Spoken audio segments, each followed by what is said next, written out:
For a couple of years now, the rumors have been out there. Rumors that the Mass is changing. Let us start by saying that the basic rumor is indeed true. Changes are coming to the Mass as we know it.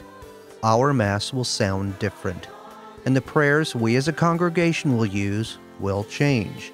Not drastically, not completely, but change nonetheless. Nothing will be removed from the structure of the Mass, nor will anything be added. The changes are, for the most part, simply an updating of the translations of the formal Latin text of the Mass as it is used by English-speaking congregations throughout the U.S. and the world. Many of the prayers that we often seem to repeat in our sleep will be changing. And while change is always accompanied by concern and apprehension, in this case, it is also the bearer of opportunity. The changes to the Mass, scheduled to be implemented on the first Sunday of Advent 2011, are documented in the third edition of the Roman Missal. In a portion of that document known as the General Instruction, the authors share that the purpose of the revision is to seek to promote more conscious, active, and full participation of the faithful in the mystery of the Eucharist.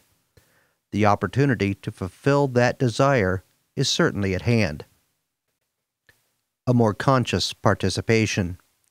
Like many Catholics, I must admit to a certain complacency when it comes to my participation in the congregational prayers of the Mass. Having recited the same prayers at least once a week since the early 1970s, they've sometimes become more of a memory exercise than a prayer. How often does your recitation of the Nicene Creed continue uninterrupted while your mind drifts to the cares or events of the day? We speak the words by rote, but have we gotten away from praying the prayer? The new text of these prayers will certainly challenge us to focus on what our lips are saying, if we are to pray together with the rest of the faithful. And the opportunity to learn not just the words but the meaning behind these prayers will hopefully bring us to a more conscious effort to pray rather than merely recite our role of the Mass. A more active participation. At least for a while, being more active in the Mass will be a necessity. Unless you are blessed with a photographic memory, you'll probably need to use one of the aids that will be provided to join in the congregational prayers of the Mass. You'll also notice that the words to many of the sung parts of the Mass will also change. It will no doubt be difficult to erase what for many of us are decades of habit. Being an active participant in the Mass will help to replace old habits with what we hope will be a new and more heartfelt participation in the Mass. A more full participation. To many of us, the Sunday Mass has become nothing more than fulfilling our Sunday obligation. We've lost the feeling of privilege that we have to participate in the Mass, to share worship, prayer, and communion with our fellow Catholics.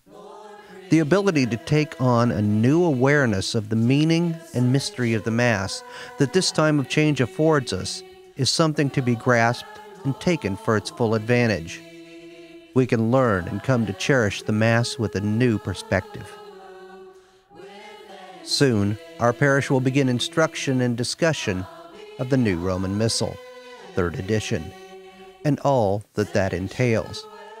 We hope to be able to share with you not only the changes in text, but an enrichment in meaning and context that those changes can bring. Much of the basic instruction will come through our weekly Masses. In addition, we will be offering more in-depth studies of these changes and how they can enlighten and enliven our participation and appreciation of the Mass. We hope you will join us on our journey to bring everyone to a more conscious, active, and full participation in the mystery of the Eucharist.